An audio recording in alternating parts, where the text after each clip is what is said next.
Okay, ngayon po ay buwan ng December 2021. Ano nga ba ang Senate Bill number 1366? So, babasahin po sa inyo yan kung ano ang Senate Bill 1366 dahil po ito po ay napaka-importante para sa mga nabibiktima, lalo na po ng mga financing na demonyo, lalo na yung mga demonyong lending company, at lalo na ang mga online lending. Bubulat po ako. So ano nga ba ang SB 1366? Ito po ang bill na ginawa ni Senator Gatchalian noong 2019. Yun po yung kasalukuyan na umiikot kami sa mga senado. Actually, halos lahat ng mga senador ay inikutan ko yan para magpasa ako ng mga dokumento, ang kakapal ng mga dala kong dokumento ron.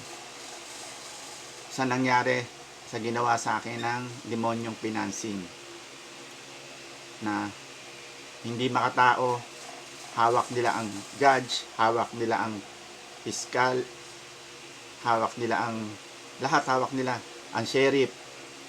So ang kaso ay dinala sa Pasay, pinaglaruan ako sa Pasay, na ang abogado ko, dahil wala nga tayo, ordinaryong tao tayo, ang panghanap buhay ko ay walang kaabog-abog,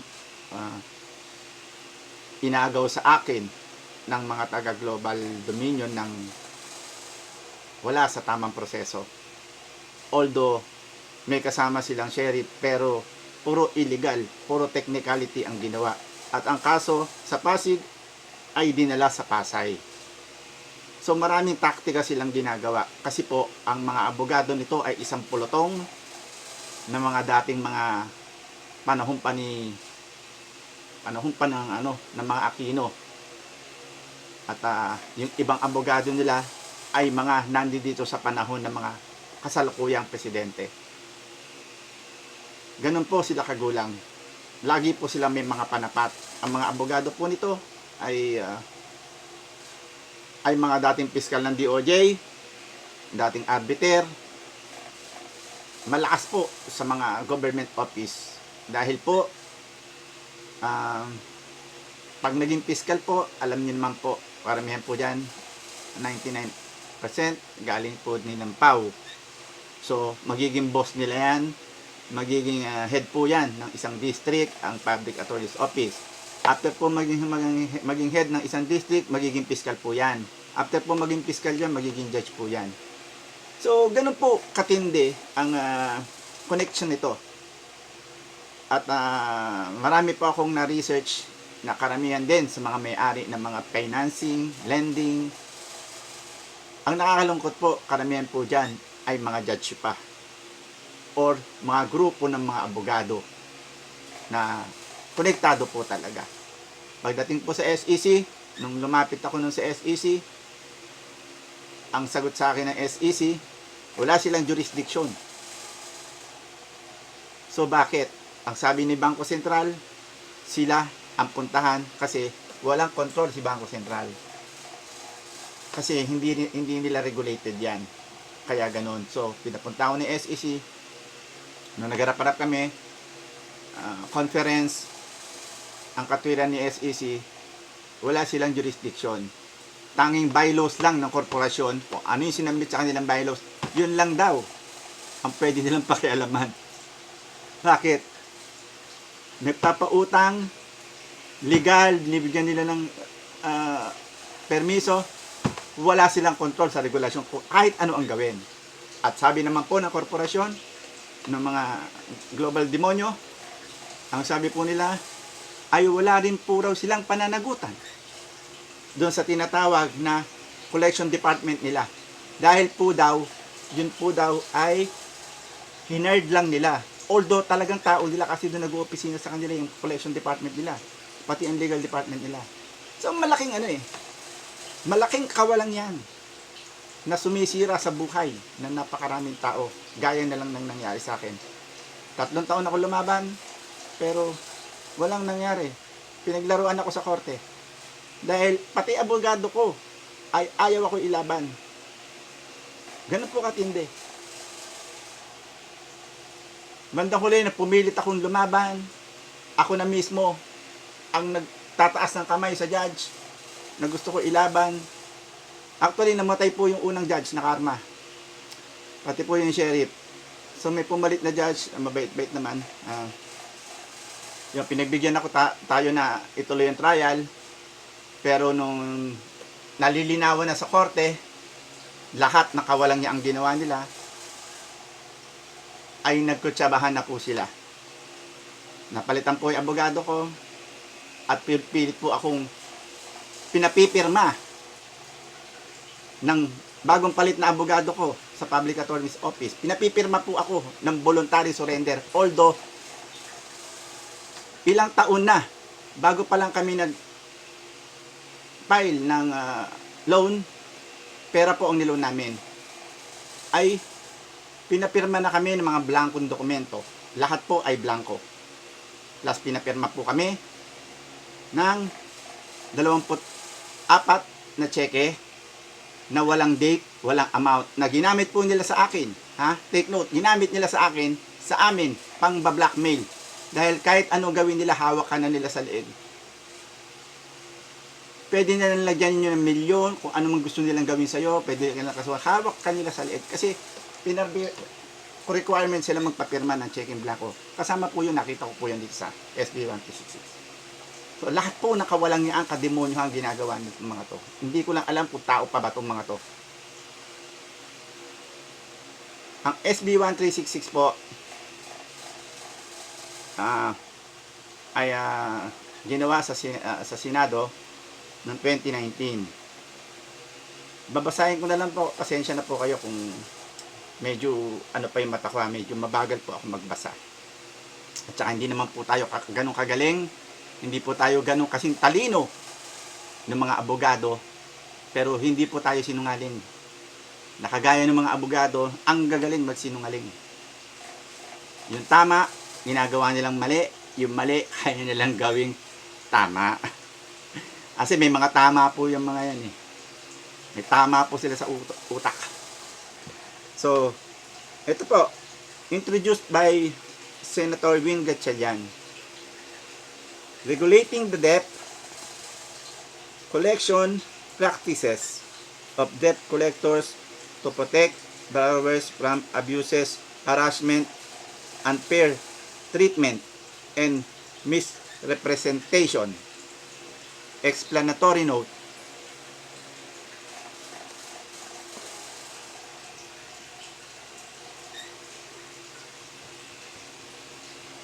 Explanatory note.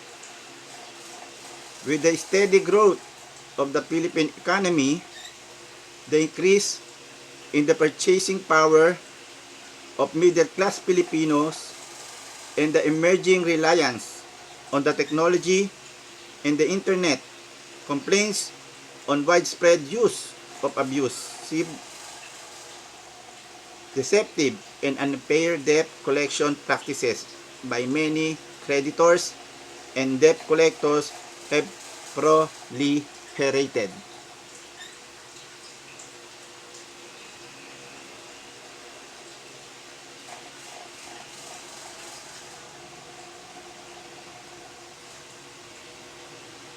A number of unscrupulous collection agencies and debt collectors have taken advantage of borrowers by using false or misleading advertisements to lure them to borrow at unreasonable interest rates by continuously harassing them and their phone books, contacts, or by using offensive or threatening tactics in order to collect the debts owed to their clients. Such abusive debt collection practice have this contributed to a number of unwanted personal bankruptcies, marital problems, loss or employment, depression, stress, and invasion of individual privacy. Though this notwithstanding, there is a dearth of laws that would put an end to these practices, redress injuries, or adequately protect borrowers from unfair and abusive debt collection practices.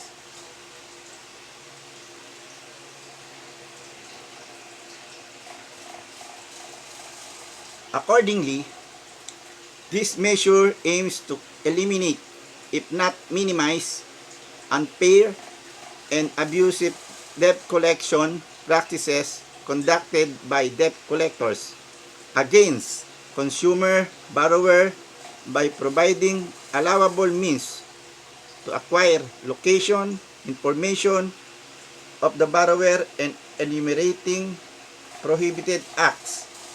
It likewise places the debt collectors and the consumer borrower in the same level playing field, as the measure provides adequate legal remedies to borrowers who are victims of these wayward practices.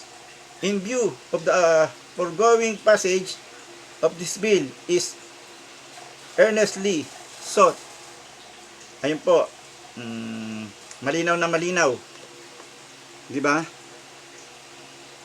Provides adequate legal remedies to borrowers who are victims of these wayward practices. Signed, Win Gatchalian.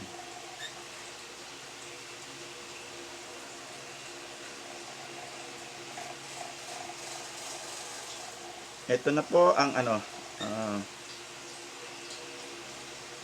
ito naman yung part ng ng SB 1366, an act regulating the debt collection practices of debt collectors to protect borrowers from abusive, harassment, unfair treatment, and misrepresentation.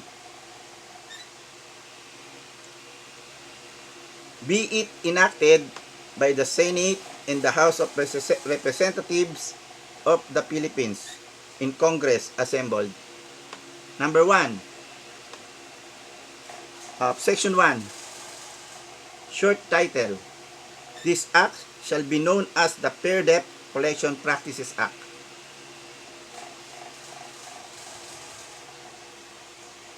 Number 2, Section 2 pala, Declaration of Policy, it is hereby declared a state policy to prohibit and eliminate the use of abusive, deceptive, and unfair debt collection practices by debt collectors to ensure that those debt collectors who refrain from using abusive debt collection practices are not competitively disadvantaged, and ultimately to protect borrowers against abuse and harassment in the collection of their debt. Section 3, definition of terms. For the purpose of the act, the term, for the purpose of this act, the terms. A,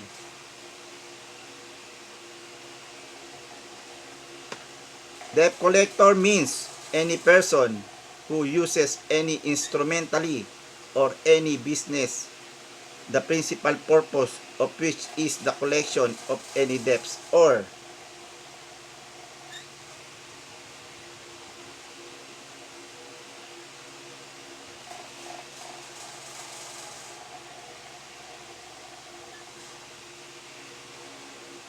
who regularly collects or attempts to collect directly or indirectly debts owed or due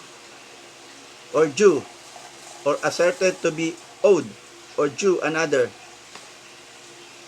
It includes any creditor who in the process of collecting his own debts uses any name other than his own. Yan would indicate that a third person is collecting of or attempting to collect such debt. It is likewise interchangeable with a debt collection agency or a third-party service provider engaged by a creditor for the purpose of collecting debts owed by another. So malinaw.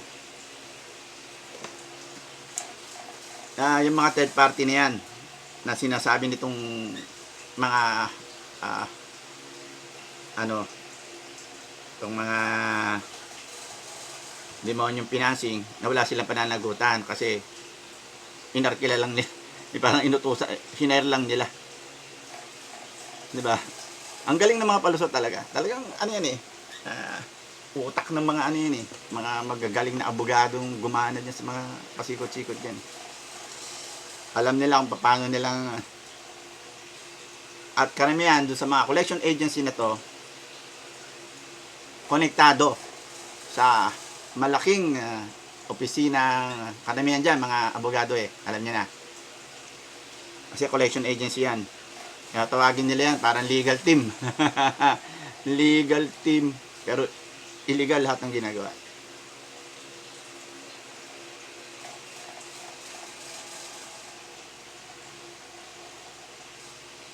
Saan na tayo? Purpose of collecting debts owed by another. The definition does not include. Ito na yun yung mga include. A person who is collecting or attempting to collect a debt or which he or she is the original creditor or owner. Diba? The definition does not include a person who is collecting or attempting to collect a debt or which that he or she is the original creditor or owner.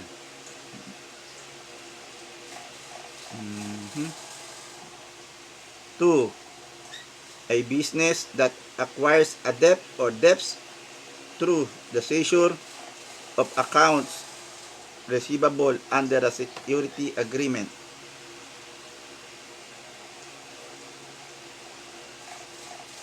Three, a corporation that purchases a debt or debts through acquiring or merging with a business in a transaction that includes the transfer of accounts receivable. Ito po yung tungkol sa mga third party. 4. A person to whom the contract that gave rise to the debt was assigned for the purpose of financing the transaction.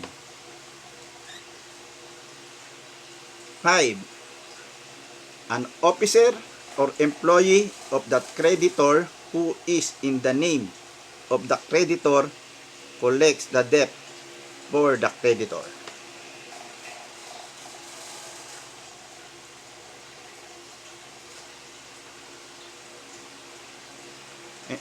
Six, any person or entity who acts a debt collector for another person or entity who are related by common ownership or affiliated by corporate control. If the person or entity collects the debt for person or entities whom it is related or affiliated to and its principal business is not the collection of the debt. Any person or entity who acts a debt collector for another person or entity who are related by common ownership or affiliated by corporate control. If the person or entity collects the debt for persons or entities whom it is related or affiliated 2. And its principal business is not the collection of the debts. 7. Haba-haba ito. Any officer or employee of government, national or local, to the extent that collecting or attempting to collect any debt is in the performance of his official duties. Any officer or employee of government, national or local, to the extent that collecting or attempting to collect any debt is in the performance of his official duties. 8. Any person while serving or attempting to serve legal process on any other person in connection with the judicial enforcement of any debt. And 9. Any attorney at law collecting a debt as attorney on behalf of and in the name of client.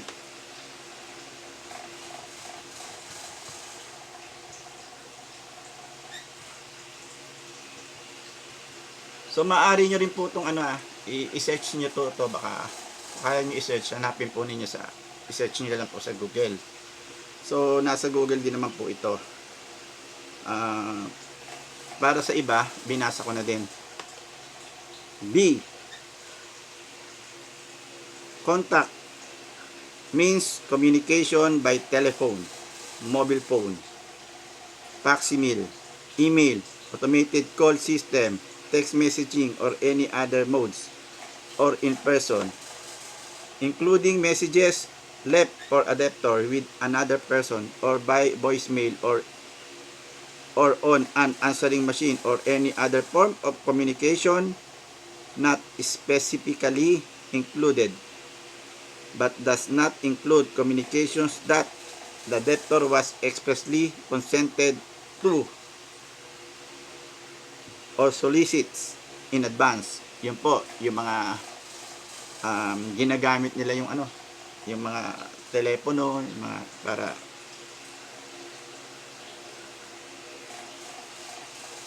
basahin muna natin maiga para maintindihan nyo. Creditor means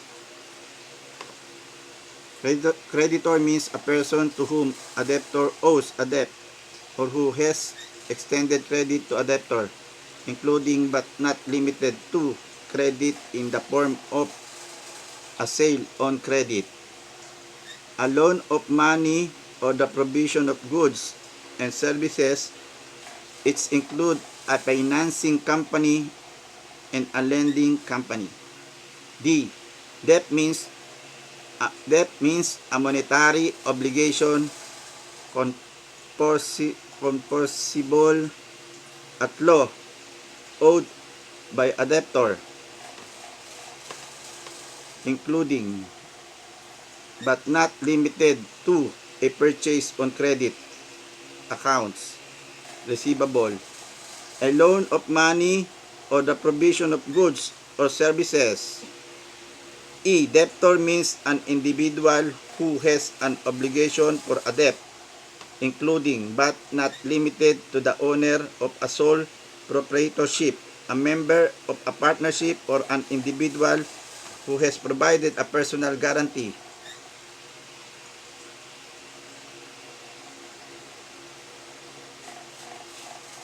Express consent means consent in a verifiable form, including but not limited to writing and audio recordings.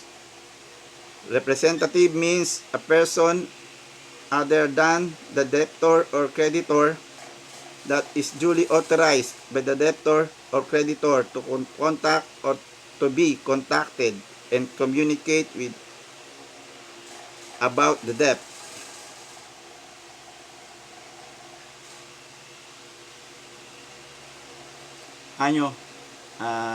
Bago lang kasi akong binuhay yung ko, medyo hirap tayo pag ganitong basahan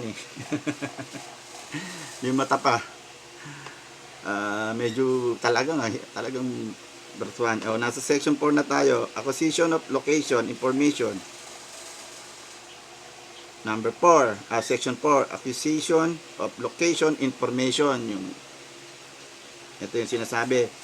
Any debt collector communicating with any person other than the borrower for the purpose of acquiring location information about the borrower shall, number 1, identify himself. Magpakilala kayo. State that he is confirming or correcting location information concerning the borrower. Mga impormasyon, anong kumpanya ka, magpakilala ka. And only if expressly requested,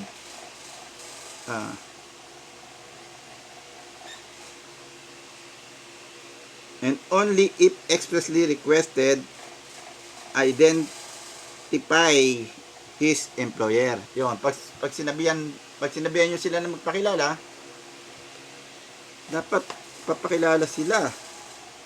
Number 2, not state that such borrower owes any debt.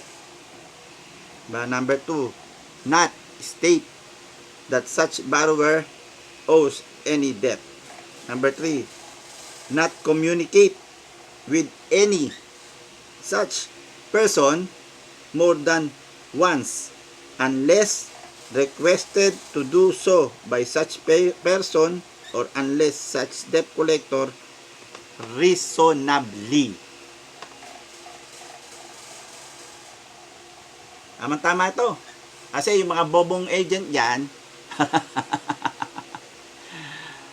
para magkalaman naman yung kakaprasong utak. Kung ako nga konti lang utak ko pero nagagamit ko pa Nagpeping oh.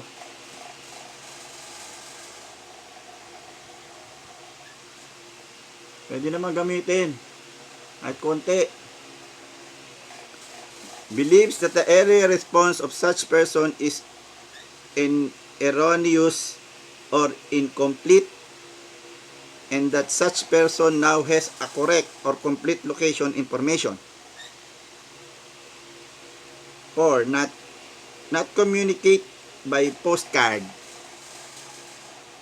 5. Not use any language or symbols or any envelope or in the contents of any communication that indicates that the debt collector is in the debt collection business or that the communication relates to the collection or debt.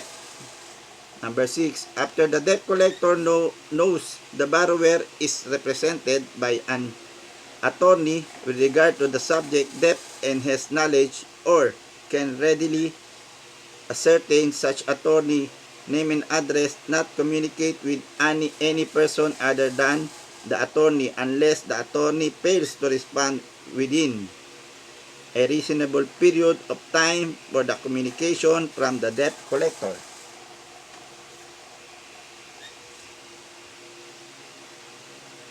Number 5. Section 5.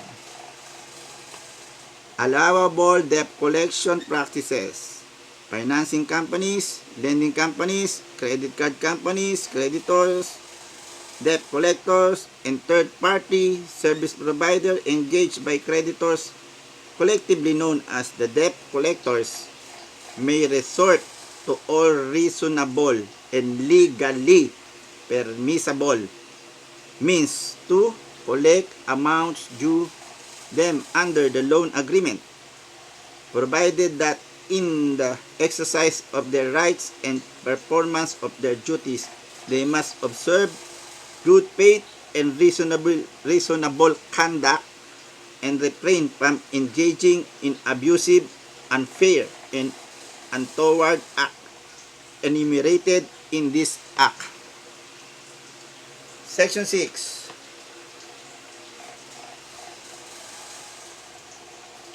Prohibition against harassment or abuse. The debt collector shall not engage in any conduct and natural consequence of which is to harass oppress, or abusive any debtor in connection with the collection of debt, without limiting the general application of the foregoing and without prejudice to the application of the pertinent provision of the revised penal code and other laws, the following conduct shall be considered as violation of this section. Di ba? A. The use or threat of use of violence or other criminal means to harm the physical person, reputation, or property of the debtor or his family.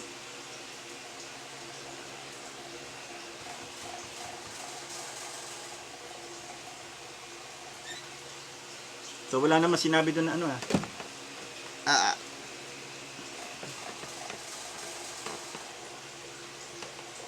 Letter B, the use of obscene or profane language or language the natural consequence of which is to abuse or shame the debtor or her family, and or which amount to a criminal act or offense under applicable laws. C. The disclosure or publication or posting of the names and other personal information of the borrower who allegedly refused to pay debts except as may be allowed in Section 10 of this Act. D. The advertisement for sale or any debt to coerce payment of the debt.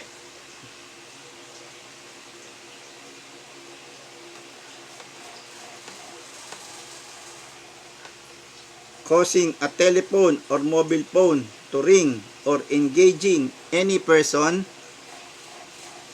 Causing a telephone or mobile phone to ring or engaging any person in telephone or mobile phone conversation repeatedly or continuously with intent to annoy, abuse, or harass any person at the called number, and except as provided in this Act, the placement of telephone or mobile phone calls without meaningful disclosure of the caller's identity. Di ba? Yung mga hindi nagpapakilala.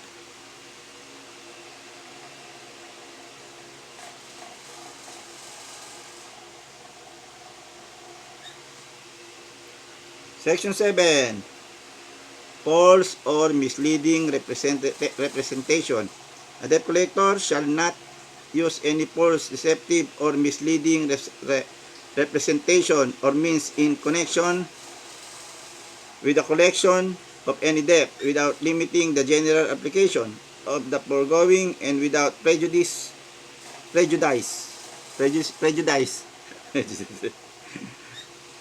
to the applications or pertinent provisions of the revised penal code and other laws. The following conduct is a violation of this section.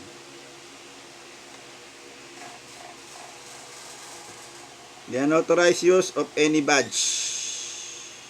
The unauthorized use of any badge, uniforms, or facsimile thereof. The false representation of the following: the character, amount, or legal status of any debt. The character, amount, or legal status of any debt or any services rendered or compensation which may be lawfully received by any debt collector for the collection of the debt.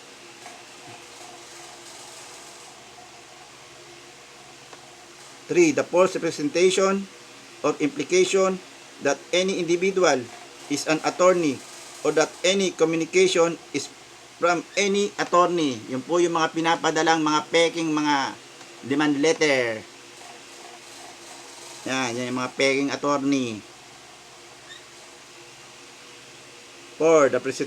The representation or implication that non-payment of any debt will result in arrest or imprisonment of any person or the seizure, garnish, attachment, or sale of any property or wages of any person unless such action is unlawful and the debt collector or creditor intends to take such action. Ang daming kalokohan talaga ng mga mga hayop na mga demonyo pinasing na yan. Haba. The use of threat to take any action that cannot be legally taken. The false representation or implication that a sale, referral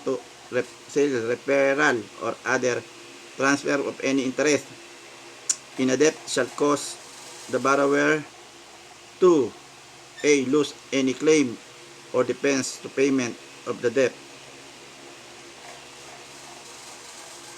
or become subject to any practice prohibited by this act.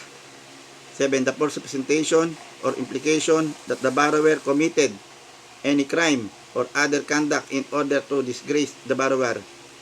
Ito malinaw may nakita ako.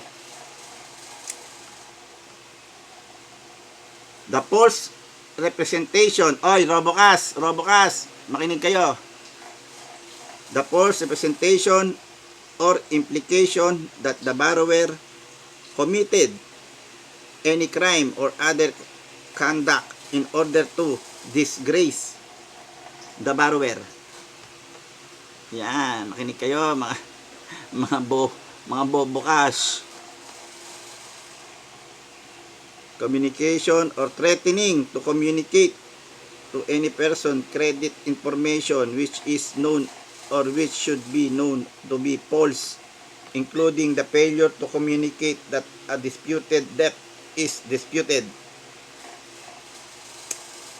Ito pa isa.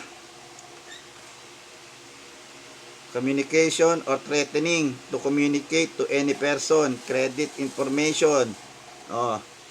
Credit information which is known or which should be known to be false, including the failure to communicate that a disputed debt is disputed.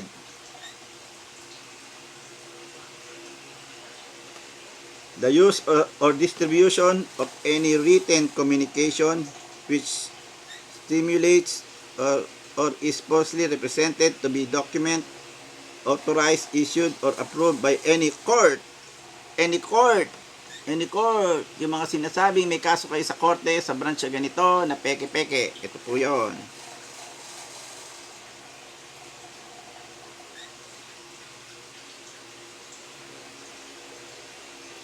The use of any written communication which is stimulate or falsely represented to document authorized, issued, or provided by any court, officially, or agency of the government, national or local, or which creates a false impression as to its source, authorization, or approval. Yung mga sinapahan kayo ng kaso, ganito, mga peke, yan po yun. Number 10, the use of any false representation or deceptive means to collect or attempt to collect any debt or to obtain information concerning a borrower. 11. Except as otherwise provided for communication to acquire location information under Section 4 of this Act, the failure to disclose clearly in all communication made to collect or debt or to obtain information about a borrower that the debt collector is attempting to collect a debt, and any information obtained will be used for that purpose.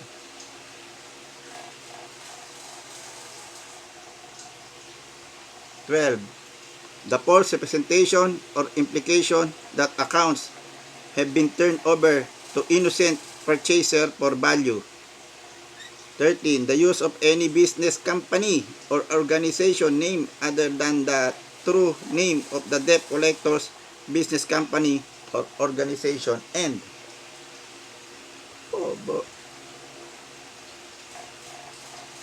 14. Give any person directly or indirectly by implication or otherwise any force of misleading information including but not limited to reference to the police, a law firm, prison, credit history, court proceeding, or a garnishment. Section 8. Unfair collection practice. A debt collector shall not use unfair or unconscionable means to collect or attempt to collect any debt. The following conduct shall be considered a violation of this section.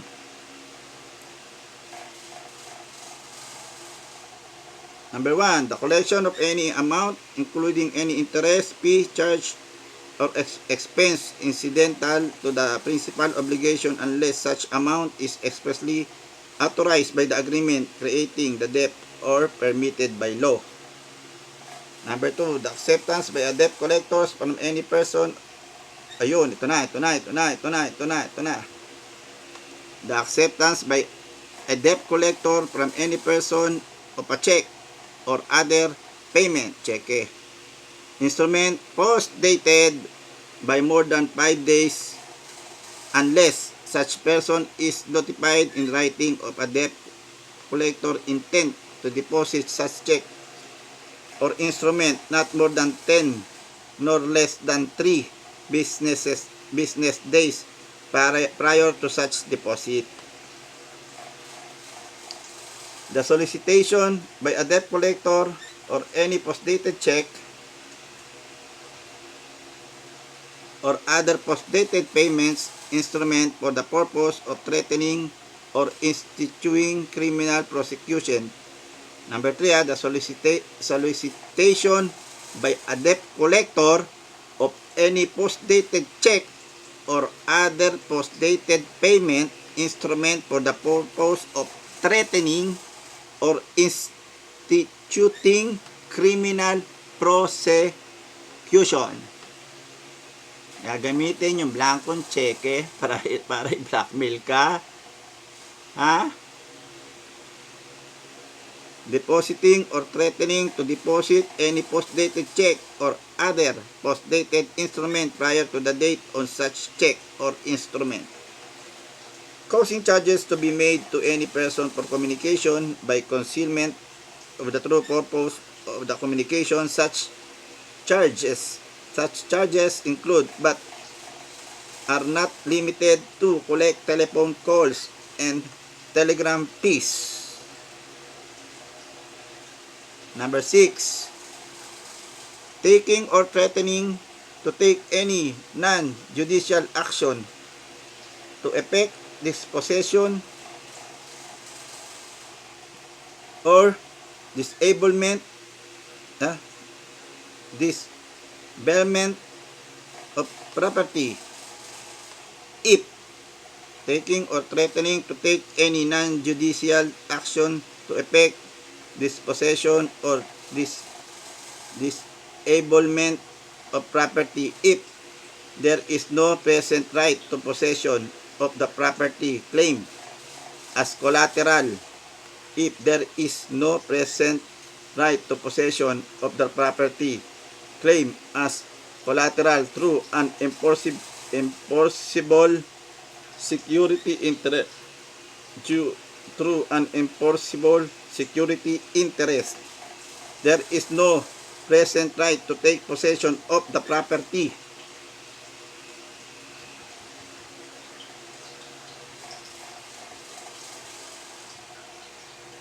The property is exempt by law from such dispossession or disablement.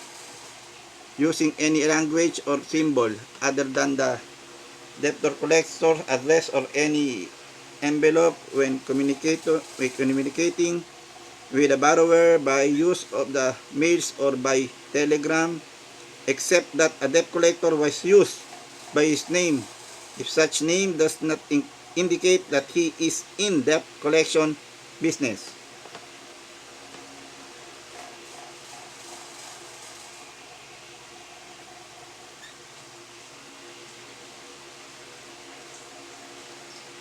Number 9. Other prohibited acts and practices. Number 9. Other prohibited acts and practices. Kaya mga other prohibited acts and practices. No debt collectors shall commit any of the following prohibited act and practices. Yung mga agent, tandaan nyo yan. A. Collect or attempt to collect money for a creditor except on the belief in good faith that the money is due and owing by the person to the creditor. B. Fail to provide a contact number for the debtor to call when the debt collection uses an automated call system to contact the debtor. C. Collect or attempt to collect a debt without providing the real name of the agent of representative of the debt collector, the contact number, the registered name, and address of the debt collector. So yan na, malinaw. Collect or attempt to collect a debt without providing the real name of the agent or representative of the debt collector, the contact number, the registered number, and address of the debt collector. Kailangan magpakilala sila. Yung detalye nila. Make any arrangement with the debtor to accept a sum of money. Make any arrangement with the debtor to accept a sum of money that is less than the amount of the balance due and owing to a creditor as final settlement without the prior express consent on the creditor.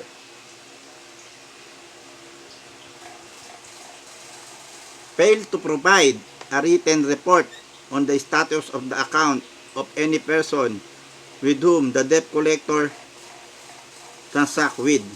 Make any personal call or telephone call for the purpose of collecting or attempting to collect a debt on any day except between 8 a.m. to 9 p.m.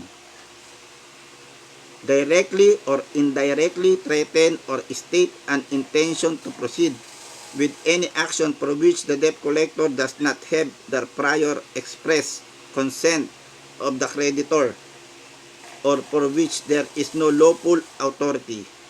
Continue to collect or attempt to collect money from or continue to communicate with.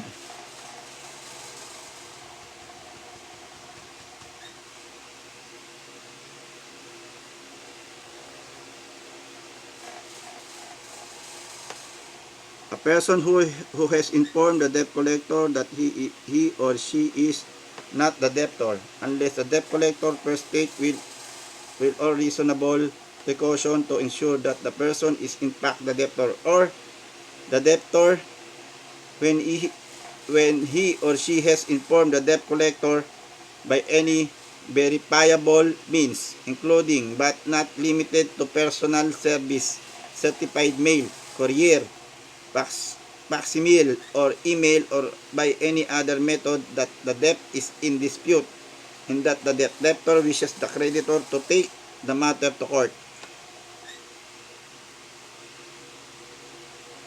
Contact a debtor's spouse, relative, neighbor, friend, or acquaintance unless the contact is limited to the purpose of obtaining the debtor's residential address, personal telephone number, or employment telephone number. Contact the debtor's employer for any purpose other than to confirm the debtor's employment status, business title, and the address of the business in preparation for legal proceeding.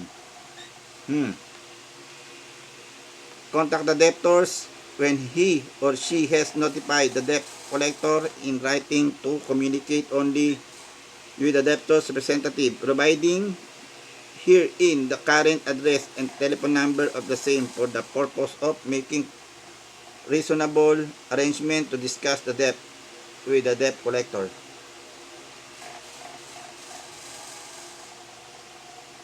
And discussing the debt with the debt collector to accordance with the arrangement, contact a debtor at his or her place or employment where the debtor has previously requested that the debt collector not to contact the debtor there. Provided the debtor makes reasonable arrangement to discuss the debt with the debt collector and discuss the debt with the debt collector in accordance with the arrangement. Communicate information about the debt or the existence of the debt with any person other than the debtor, a guarantor of the debt. Dami.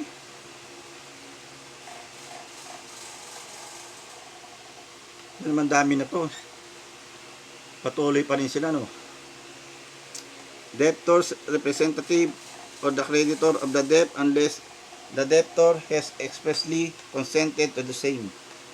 Charge any fee to a debtor beyond the debt that is due and owing from the debtor to the creditor. Refuse to provide sufficient information or request of the debtor to ensure that the debtor is aware of the identity of the original and current creditor of the debt and the details of the debt. Enter into or arrange wage or salary assignments with the debtor or the employer of the debtor. Exceed 3 unsolicited contacts on behalf of the same creditor. Exceed 3 unsolicited contacts on behalf of the same creditor with the debtor in any period of 7 consecutive days, not including contacts with a third party to locate a debtor. Mistaken contact with a third party or contacts by traditional mail or contacts by traditional mail or cancel or alter a payment agreement with the debtor if the debtor has complied with the terms of the agreement and the debtor's financial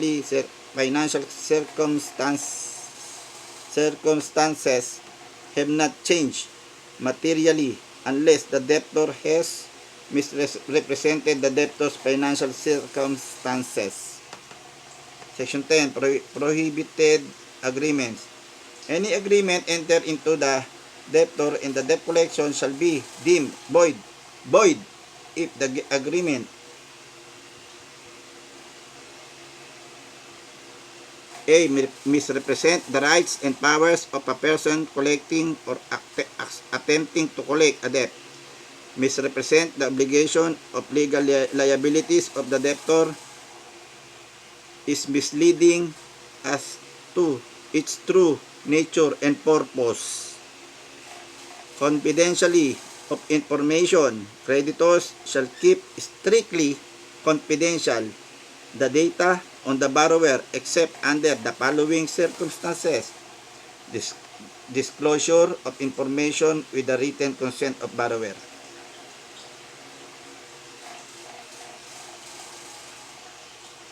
B. Release submission of exchange of customer information with other financial institution, credit information, bureaus, lenders, their subsidiaries, and affiliates.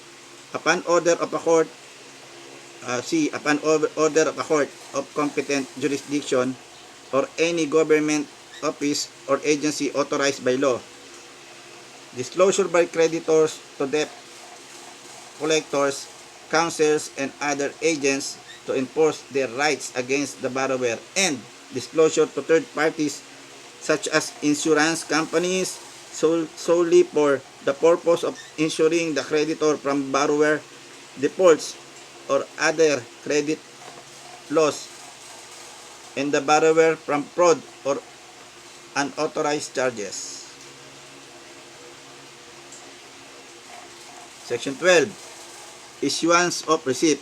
Every debt collector must acknowledge the receipt of all cash transaction payments made in person or payments made in the debtor request that the debt collector collects or receives from a debtor for distribution of the debtor creditor for means of receipt that must contain the following: A. The date the amount is collected or received. B. The name of the debtor. C. The name of the person for whom the debt collector acts on his behalf, and the amount received from the debtor.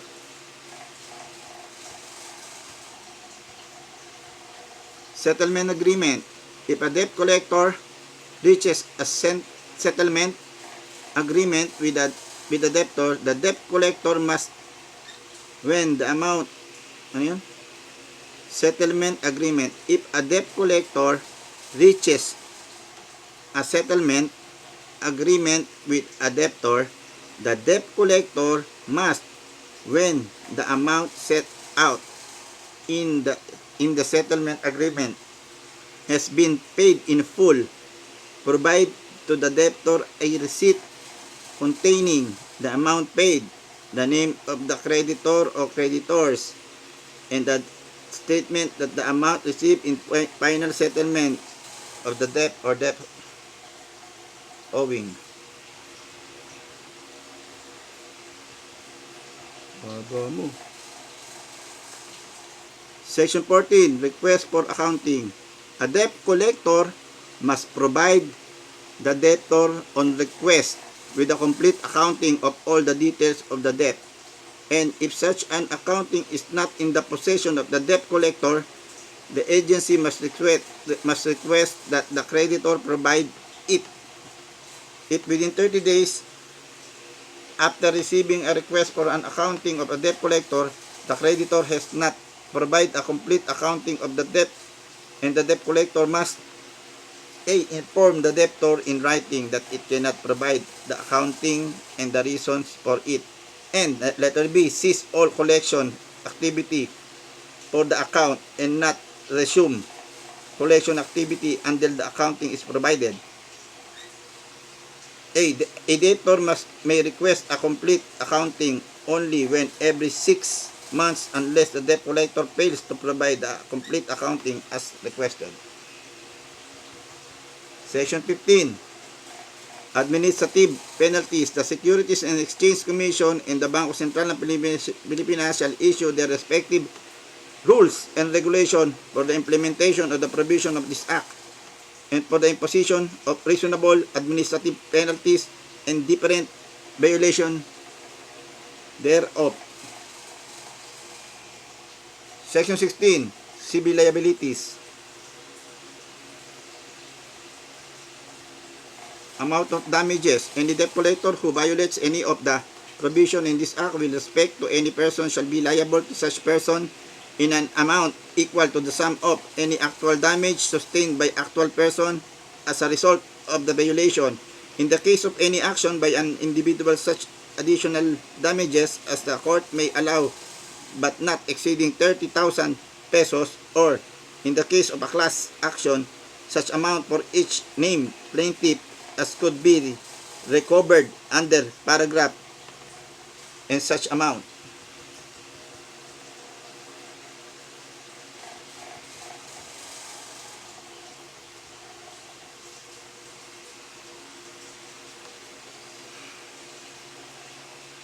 As the court may allow for all other class member without regard to a minimum individual recovery not exceed the lesser of 60,000 pesos or 1% of the net worth of the debt collector. B. Factors to be considered by the court in determining the amount of liability in any action under paragraph of this section. The court shall consider among other relevant factors in any individual's action under paragraph of this section the frequency and the persistence of non-compliance by the debt collector, the nature of such non-compliance, and the extent to which such non-compliance was intentional, or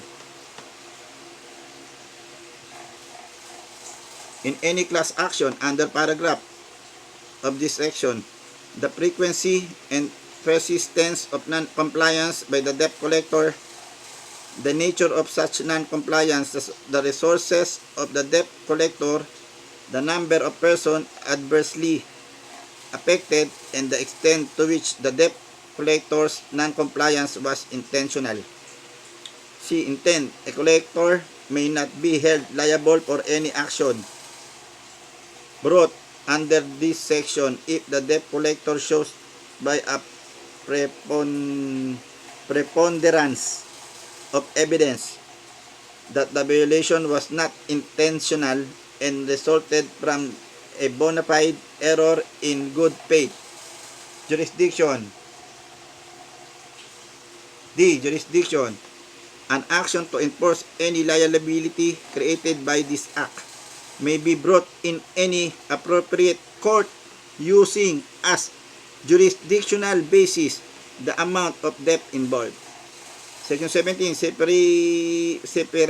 separability clause. If any provision of this act is declared invalid or unconstitutional, the provision not affected thereby shall remain in full force and effect. Section 8, repealing clause. All laws, presidential decree, executive order, presidential proclamation, rules and regulation, or parts thereof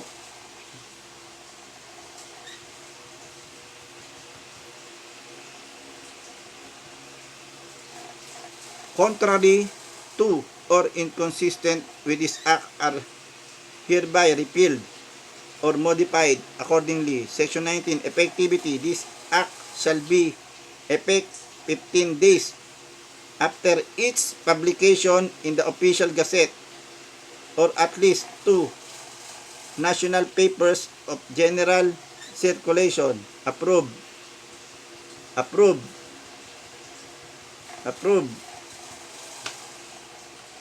Yun po.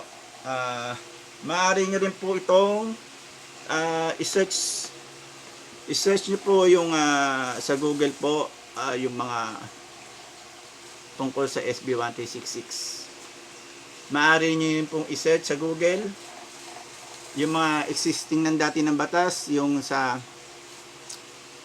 ibabasahin, titingnan po ko rin po yan kung sa ibang pagkakataon yung tungkol sa Privacy Act at saka yung laws ng 2007. Kasi yung Privacy Act, alam ko 2012 yan eh. So yun po mga guys, pati sa mga agent, alamin nyo yung kasi yung batas, hindi yung puro kayo sugod. Tsaka dapat isa sa ulo ninyo, di ba? Tao kayo. Not unless demonyo kayo, kung ganyan yung ginagawa nyo, hindi kayo tao. So hanggang sa muli, ito po si Perfecto Bordallo, leader ng petition to stop loan shark or stop loan shark. Salamat po.